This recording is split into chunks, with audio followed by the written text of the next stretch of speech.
Welcome back to another conversation to create the future.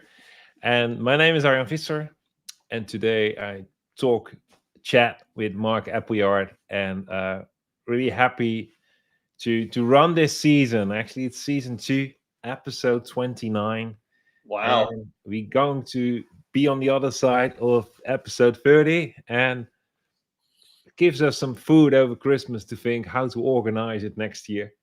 But Very thank you, Mark, for being available again. Of course, my friend, always good It's to always good. be connected and to have some great conversations from Netherlands to the Carolinas. It Absolutely. is always good. I Absolutely. don't have my fancy screens or things or stuff behind me today, or even fancy microphone, because we have been doing a recording project. So not that I can show you here, but if I was to flip the screen over, you'd see a keyboard sitting across their piano keyboard, and we've been doing some work for a friend here in Charlotte. So we're all downstairs in the downstairs Yeah. and not in the studio. So it will be a raw discussion in the raw setting. Well, and these fingers feel a little cramped. They haven't played for a long time, but they're getting there. I'm absolutely sure it sounds much better than I give it a try. But like we have been talking the last couple of months about RISK, and we've been talking both directions, and we had some people connecting through us, watching us live, replays, or just the podcasts. I just invite you, give your feedback, give your input, give your perspective, share it, and join the conversation to create the future. Amen. And we have been talking about the R of recognizing the emerging future. We've been talking about the I of identifying the scope of change. Mhm. So logically, we will talk about the S today, Yes. to strategize and to That's create right. a strategy to get the rubber on the road. Exactly. Because without a strategy, then you're not going to go anywhere. It's a friend of mine used to put it this way, mate. He'd say, there are so many leaders in the world who are going to set the world on fire but never strike a match. And it's such a simple way of saying no strategy, no action. Lots of talk, lots of chatter, lots of fine ideas. But now show me, put the rubber on the road. And that's where the S, I think, is arguably the most important part of this whole thing, because you have to have a strategy and step into it. There comes that point. And by that example, it sounds so obvious that when you have a plan but not a strategy, you Mm, will not have something at the end operational and running. right. And at the other hand, if we look around businesses, church communities, non-profit Mm, organizations, this is where they actually end. They mhm. don't strike the match. That's right. And there is so much confusion out there about strategy, by the wrong explanation of that famous statement of Peter Drucker, Mm, like uh, culture eats strategy for breakfast. mhm. And that's explained as it's all about culture. Yeah. Well, then you miss the point. No, it's not. Mhm. It's all about strategy. But Right. if your culture is not healthy, even your strategy will not save you to create the future, Yeah. because it will be just eaten by your unhealthy or unfit culture. Right. They are. They're both dependent. They're not mutually exclusive. They're both dependent upon each other. And yeah, I think healthy strategy emerges out of healthy culture, not the other way around. I think culture is who you are. It's what you carry. It's the atmosphere that's been produced. Now together, using other well-known leadership metaphors. Now we're on the bus. Who's sitting where and how are we getting from point A to point B? Can we define point B? But Exactly. I've asked this question of myself a lot, because there's been many times I have taken extreme risk, um, and there have been times where I haven't when I could have. And I sit there and I go, what was different about when I did versus when I elected to not? There were no external forces. It was just the same me making one decision versus not making another decision. And honestly, as I've held that mirror up to my own heart, mate, it's fear. It's fear of identity, is it? Because when we strategize. I love the language you use, a preferred future. When we strategize into that preferred future, the biggest price tag of all is not a monetary one. The biggest price tag of all is a deeper, greater, clearer revelation of our identity. And sometimes that price tag feels too great to pay. It's secure feeling less than with my problems that I can safely manage, rather than step into this new realm and be something else that's got a whole lot of unknown problems. Who am I in that space? And so for me, the things that I've found that what's prevented me sometimes has been a fear of allowing myself to accept a greater revelation of who I am. The Lord put it to me this way one day. He said, it's totally fresh in my mind because I was sharing this story last night. He invited me to pray or to ask this, and that was, Lord, what do you say that I need? And I remember my response immediately was, well, Lord, I always ask that. What do you say that I need? He goes, no, you don't. He said, you come to me with your needs, which I invite you to. That's a good thing to do. But he said, you've never prayed, Lord, what do you say that I need? And I remember the weight of that moment. It will never leave me, because I realized what was happening was there was some things that I thought I needed that he would declare I don't. But here was the more dangerous thing. There were things that he might say I do need that I've never given myself permission to say yes to. That's an identity issue. And Yes. so when I look at that, the strategy, the step into the activation, oftentimes the biggest chasm to get over is not a resource one, not a personnel one, not an ideas one. It's a fear one, an identity one. Yeah, it's interesting. That's an interesting perspective, because when you say it's so easy not to step in, because you could also say the S is about strategy, but strategy is all about stepping in, Mm-hmm. um, and activation. But it's also like knowing what the actions are, Right. and so we tend to talk about risk, taking risk. I believe most of us should shift from taking risk to carrying risk. Mm. So that makes that Right. means that you support others to take risk, Mm-hmm. It's a but great perspective. not taking risk actually happens around the S in RISK. Mm-hmm. I believe everyone recognizes the emerging future. Right. It starts with that you just think of someone and you just meet that person around the corner, or your phone rings, that person calls you. That's you, because you sense the future. Mm-hmm. We all, if you are really honest and look into the mirror, can identify what needs to grow and what needs to go. Mm. But as long as we don't take the S, it was still safe. It was still in our head, in our speech, Mm-hmm. but not in our acts, not in our behavior. Right. So this is really where it tilts from logical to Yeah. physical. Yeah. And it's still saying like your strategy is the actions you define, the steps. And you said fear. Mm-hmm. Actually, I believe that, and that's a very nice paraphrase, and I've used it many times in this series of culture eats strategy for breakfast. That, and the new one I heard is like faith eats data for breakfast. Mm. And and for me, that is like you can wait as long as you've got proof about that it will work what you want to achieve. Which Mm. but it means you can wait forever, because the future is about creating the new things, Mm-hmm. and there is data, Mm-hmm. but you have no metric to measure it. Right. So faith eats the data, because the data will show it's impossible. Mm-hmm. But when your faith, which I believe kicks out your fear, Mm-hmm. Yeah. then with your self discipline, you will actually create Mm. strategies, Yeah. define new activities, actions to actually start moving forward. I love it. And it ties, again, everything leads to identity. So we look at faith, and you're exactly right.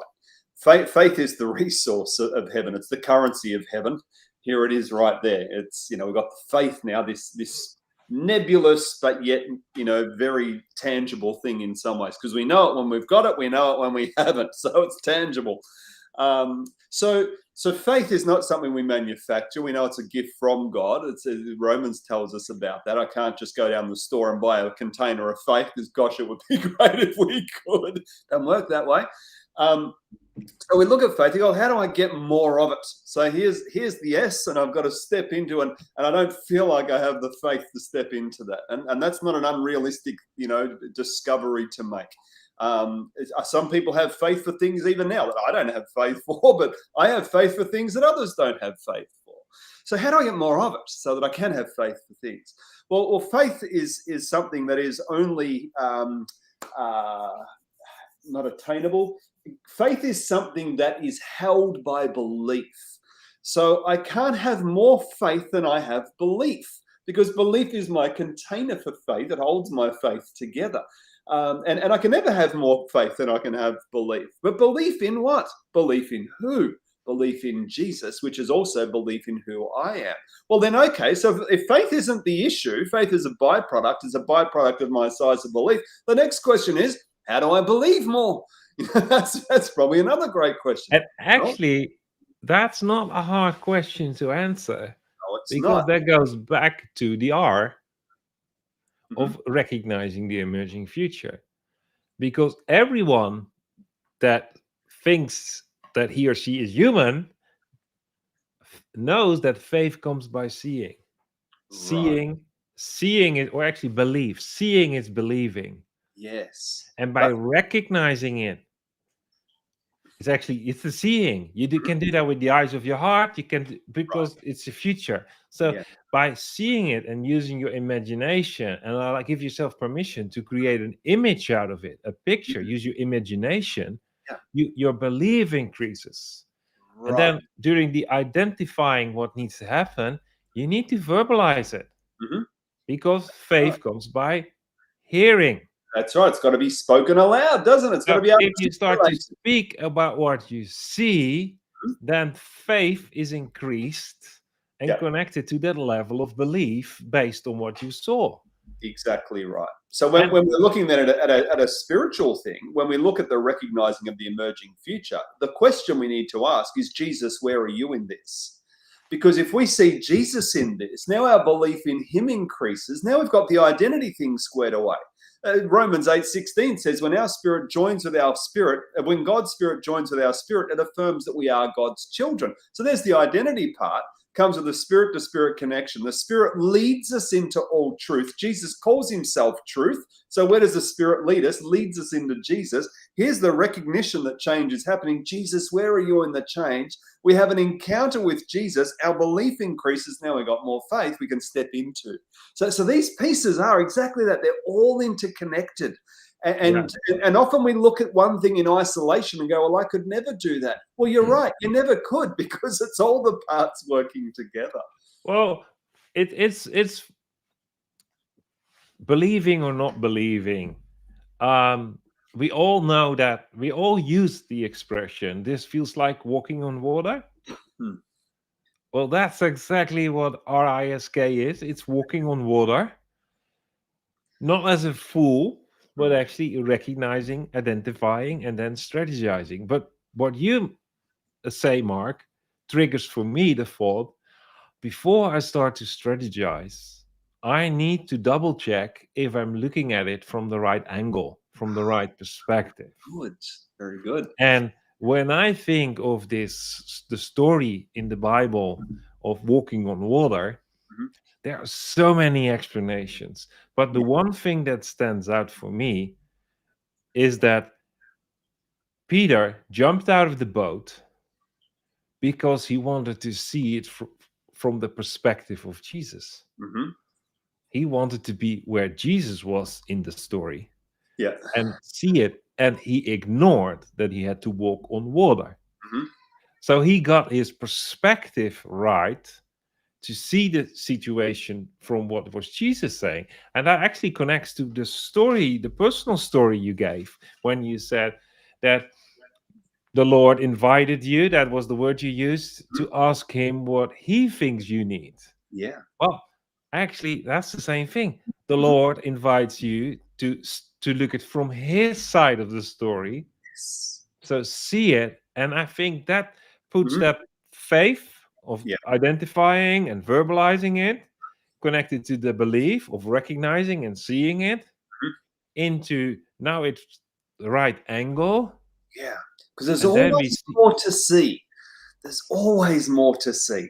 This cup is a beautiful example of that. So this is a cup, gosh, travel cup, Yeti. They're good cups. Everyone loves Yeti. It's great.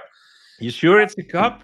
It looks Well, like you see some things on the chimney. yeah, well, it does, doesn't it? Well, travel mug to be Okay, okay. precise. A travel mug. Okay. Now you can look at this and go, well, that's a travel mug, but there's more to this than just a travel mug. Because if you came around to my side, you would see this. And when I see this, which is Waxhaw Insurance Agency, big shout out to Brett Diller. I remember a conversation I had with a dear friend named Brett Diller who said, I've got a gift for you because we want to say thank you for your business. And when I pick up this travel mug and I look at it, I'm remembering a story. Everybody sees a travel mug. But me, depending on the perspective I've got, if I come around, there's always more to see.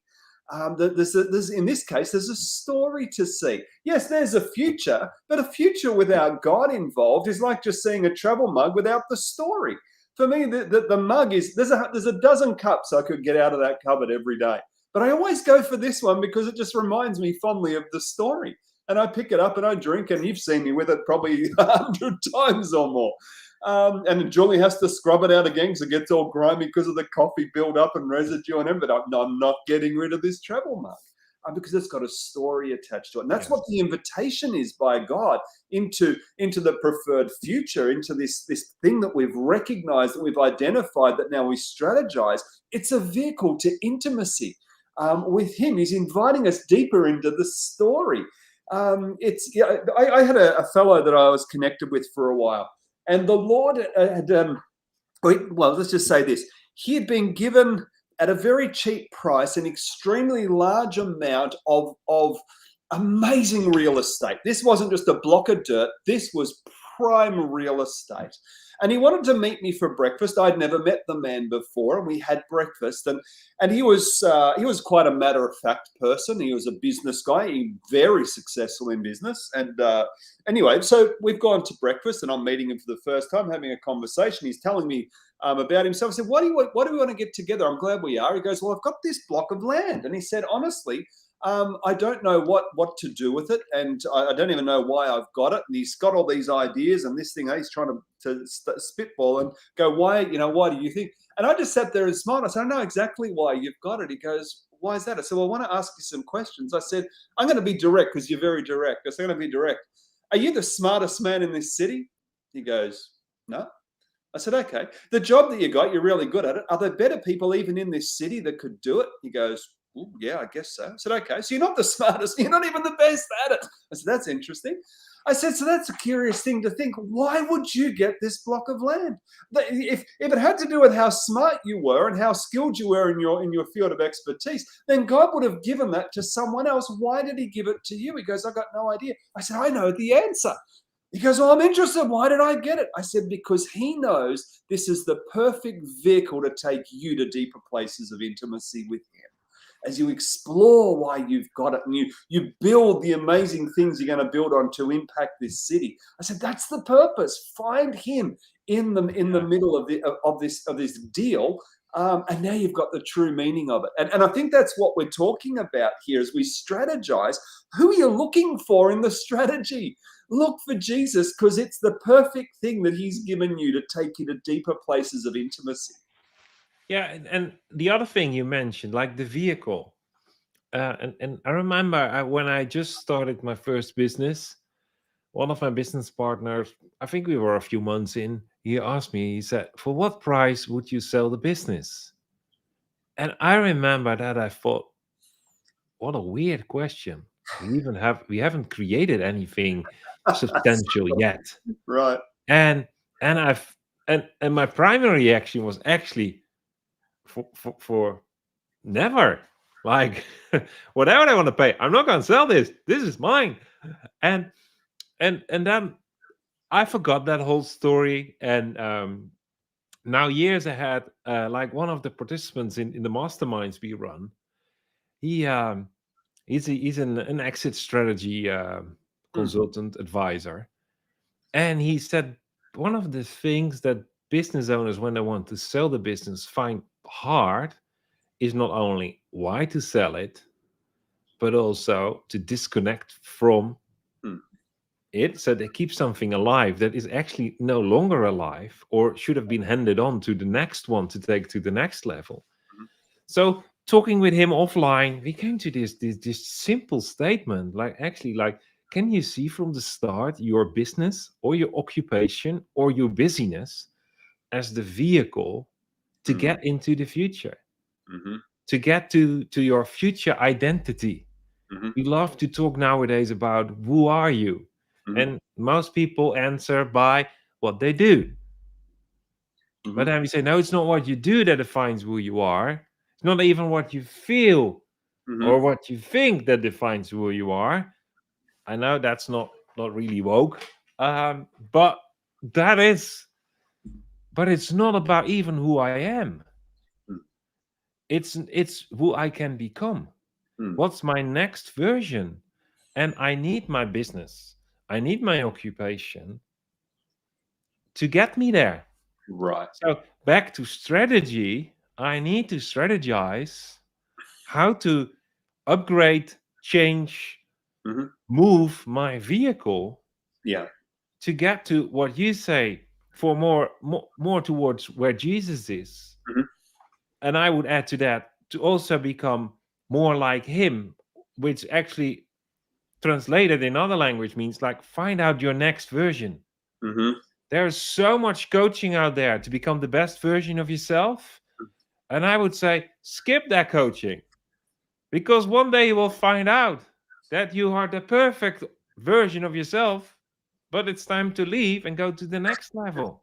Right. That's where one of the most common personal crises is the quarter life or the midlife crisis. Yeah. They are not a crisis. They Mhm. are an invitation to the next stage of your journey, Right. and they become a crisis when Yeah. you want to stay the best version of yourself. Yeah. No, it's an invitation to become the most incompetent version of the next version, That's right. and start learning and growing and go be prepared for bigger things. And the beautiful thing with the way the Lord has laid out the span of life. I'm a competent father. I'm now an incompetent grandfather. So I'm learning what does it mean to be a grandfather. But that's a message of hope. It is exactly I right. can become a competent father. Yeah. There you go. Exactly. Yeah. You can. Only in preparation to become an incompetent grandfather. But that's always like we love to say about upgrade. Mhm. Like we want promotion. And for me, promotion is forward motion, but it also needs upwards motion. It's not the job title or a bigger paycheck. That's not promotion. No, it's that forward motion and including the upward motion. Yeah. But that means that you have become competent of your current stage, Yeah. and you start on the next stage of your journey. Mhm. But the hard message is it was an invitation to the next level of incompetence. Mhm. That's right. Yeah. So the whole journey, the whole valley of tears, Mhm. it Yeah. starts again. Yeah, that's exactly right. And there's our beautiful that's the beautiful S curve instead of the bell curve with RISK. So we don't hit this crash zone, but we actually get to this place where now we take off again. Are we willing to humble ourselves to step into the next level of incompetence? And that takes humility to recognize, hey, I was a big fish in this little pond. Now I'm a little fish in a big pond again. Yeah. All right, well, here goes. I've got to learn all over again. I thought I had mastery over here. Well, yeah, you did. But you didn't have mastery for this. It's time to step in and start Well, to gain new there comes that statement of faith and data again. mastery. Like the data, the metrics of Yeah. like how big is my span of control? Um, how much influence do I have? Yeah. What is the amount of money I can sign off for? Right. It's all not relevant, No, it's not. because the moment you get to the next level, Mhm. you will start comparing yourself to your old state, and you start to glorify Yeah, your fully competent smaller version of yourself, that's right. and you start to romanticize something that actually will just be this box that you've completely filled. So Hmm. now you're in a much bigger space Yeah, to yeah, grow, yeah. and maybe that means emotionally that you have to take a step back, Hmm. but it doesn't. It creates space. Hmm. Yeah, that's good stuff. I agree. We need to create those opportunities to be able to grow into, and that's where we stay fresh. It's where we stay dependent. It's where we stay in miracle territory, and that's the place where we belong. And as I've shared many times in different forums and platforms, there's three things that I find that are happening simultaneously when I that I can point to and say I know I'm in miracle territory. And the first one is that I have questions I have answers to. God is not just random. There's questions I have answers to. There's questions I don't have answers to. That's true enough. But then there's a third one, and that is there's questions I know I don't even know how to ask yet. And when all those three are happening at the same time, I know I'm right where He wants me to be. That's miracle territory. I've got the I security. sometimes I have answers and I don't know what the question is yet. Right. Now we call that wisdom beyond your years. Learning Okay. the answers to questions you don't know how to ask yet. And that's why journaling is so important, because we have the answers, but the question we haven't been put in the context yet for the question to hit the answer. Yeah, When and those two get together, boom, that's where we have it the has to do with that recognizing the emerging future. And in those cases, you can't identify yet. right. And in Exactly. others, you can identify the scope of change. And then I think, just to wrap it up, Mhm. the strategy part, it depends on having the right angle to look at it. So it could mean a shift of perspective. Mhm. And another word for shift of perspective is actually a paradigm shift, Mhm. Yep. which means an upgraded mindset. Mhm. And I always compare a mindset to a grid of the old mailboxes, in the businesses where you had a grid of little shelves. Yeah. And an upgrade of your mindset actually means that there is something outside the grid that Mhm. becomes the new part. So you go from a 3 by 3 to a 4 by 4. Mhm. That's quite a lot of extra That mental is. storage. That is. And it's all about understanding comes somewhere down the process. Mhm. But then in the strategy, when you have your perspective right, it is about, and you have your emerging future. So your preferred perspective is there as well. Yeah.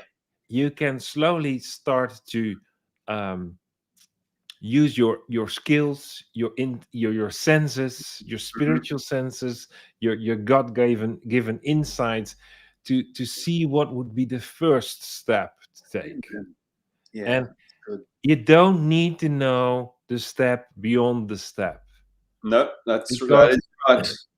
it's like climbing a mountain because you want to go from one mountain village to the other one.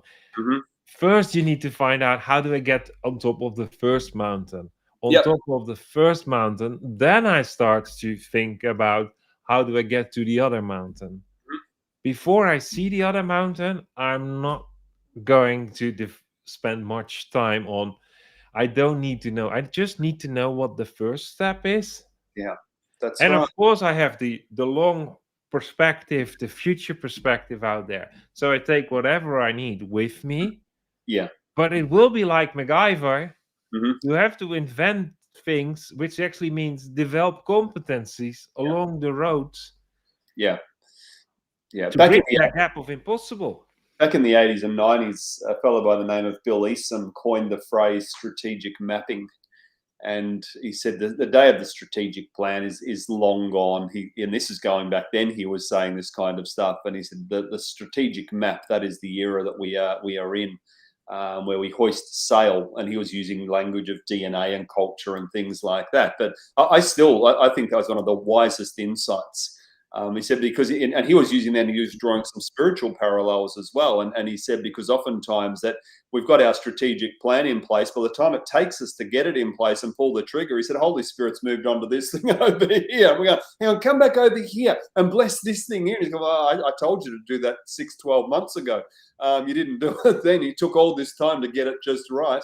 I'm over here doing this now. And it was, for me, it was a really interesting shift that, okay, strategic mapping is the way, and taking just the step that's in front of you. Let's just take that step. Anathan started with, as I've said before, 7,000 Aussie dollars, a laptop computer, and 90 square feet of office space, and one person I was connected with. And if I'd have known what it was going to, I wouldn't have had the faith for it in that moment. But here we are now, I think 7 years down the track. And yes, it's been a coaching consulting business that's now been in over 20 countries, but it's also now a publishing house. It's also a micro-church movement, and now it's a media company. I would never have known that right at the start, and it would have freaked me out if I'd have thought that. But I took one step in front of me and the next, and I hoisted a sail and said, all right, I'm in the boat. Blow, Holy Spirit, where you want me to go. And that tells me that this is a process that you do it in iterations. So, and it's the same with the steps. And I love that strategic mapping. So you create a map of the steps, because you can make that upfront when you know what you want to achieve in a year or 2 years ahead. I would never go longer to that one, because there are too much things going to change, because the future is coming towards you. Right. And which means the biggest mistake in strategy, and that's why most businesses stop doing it, and why most non-profit never develop the competence, is what that upfront they define what actions to do in 6 months, 12 months time. And that's a waste of energy, because an organization was, like, let's say a year later, found out that they aligned everyone to do these new activities, new actions. So everyone expected them to do that, but they were no longer relevant or fit for the job. And then the horrible tension came. Do I have to say to my people that I made a mistake and that we have to redo all the work? Or are we just going to do what we agreed on together to do, because everyone is aligned, all budget is in place, all tools arrived? And most people, most organizations did exactly that case. They started to do what they agreed to do. And no one was happy, no one was satisfied, and no one understood. They blamed it on strategy. I blame it on character. So the solution is make the map out of your perspective. Don't put your perspective in like 3 to 5 years. Strategies for 3 to 5 years don't work. They never work. Make it to 12 months, 18 months. Or in your personal life, 90 days. And then define what the steps are. Make a map out of these steps to get from A to Z. And every time in the step, in the now, you define what resources you need, what actions you need, what skills you need to develop, and just do it. And I would say on top of that, if you've got a step that you believe you're meant to take, and you haven't adjusted or changed something that gets you in alignment with that step within 24 hours, then you're never going to take that step. Scrap it, come up with another step, for goodness sake, because that one will only just be language that just never gets acted on. As a leader, you got 24 hours on a step to at least move something that's getting you towards taking it, if nothing else. If it's not happening in 24, I call it the 24-hour rule. If it hasn't happened in 24 hours, then you're never going to do it. And the moment you step out of the boat, keep your eyes on Jesus. Or in other words, keep your perspective, hold on to your perspective, because there will be 11 other screaming, I don't know how to call them, I call them screaming pigs, that will really distract you. That's right. They stay behind in the boat. They're the safe ones, staying safe. Yeah, so don't get confused that the storm is out there. The unknown is horrible and unpredictable. That's not the case. No, it's those that don't take the step that distract you by their opinion. and get Exactly. your eyes off your own perspective. Mhm. And they're the ones that have never struck the match. Oh, You have, as a they'll leader, yell, they'll have exactly. opinion. Yep, thousand You, as opinions. a leader, have recognized the future. Mhm. If they agreed on it during the identify, then you need to lead the way because they didn't see it, Yeah, you saw it. yeah. So don't get distracted Mhm. and don't fall in that strategic trap of this is what we agreed on. Just say, like, I updated my perspectives. Sorry, guys, we need to refresh our perspective. We Yeah. need to refresh our plan because we don't want to waste our time. Mhm. Just be honest. That's right. Exactly. The older I get, the more honest I become. It's Just, terrifying to have you as a grandfather. it is. Yeah, it is. Oh dear. Well, Mark, it will be not next month. It will be the end of this month where That's right. we. So before the end of the year, we finished our talk about RISK, Yeah. and I think it's the 22nd. Hmm. We Yeah, planned that's it. right. So for all of you, like wait till the end because there is a funny tweak for us leaders out there. And you Yeah. know what? I always repeat: everyone is a leader because all your decisions, or the decisions you postpone, or the decisions you don't make, will Hmm. influence your path, your strategy to the future, and those around you. That's So exactly right. say to yourself, I am a leader. Hmm. If you don't do that, the rest is very conceptual. That's right. Exactly. Good stuff, my friend. Always a pleasure. I look forward to seeing you on the 22nd. Let's do that. And for now, have a great day. I think Thanks. that's good closure. God bless. Bye bye.